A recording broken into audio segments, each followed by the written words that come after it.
Morning and welcome to another tea break coach session. I've got a really big cup of tea. Look at the size of that cup of tea this morning. So if you're having a similar sort of day, I hope today's 3-minute session really helps you to focus or to get some value.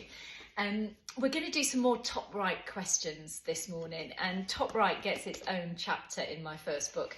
And once again, there is a free download available on toprighthinking.com, and you'll see it looks a bit like this. It's about top right questions. So this is my journal, and on every page there is a top right question in the top right hand corner. And top right questions, just to remind you, are questions we can ask other people or we can ask ourselves. And these are questions that are really supportive, really warm, really curious, but they're also really challenging. And I've told you before that all my business cards have actually got different top right questions on the back, because I don't know about you, I hate handing out business cards.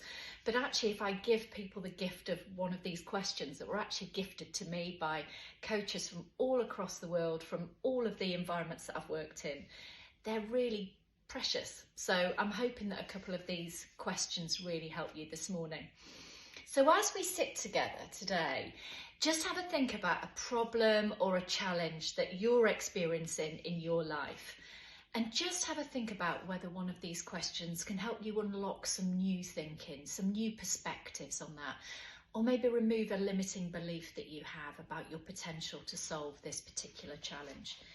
And if you've downloaded this, just scribble some of your answers in these little stars and have a look at it afterwards and just see if looking at your answers actually gives you a different perspective as well. So thinking about your challenge, this is a question from Kerry. If I waved a magic wand and everything was suddenly perfect, what would that look like?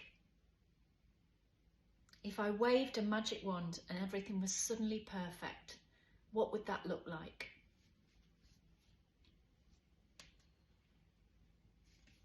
And a question from Amelia, which I love as well.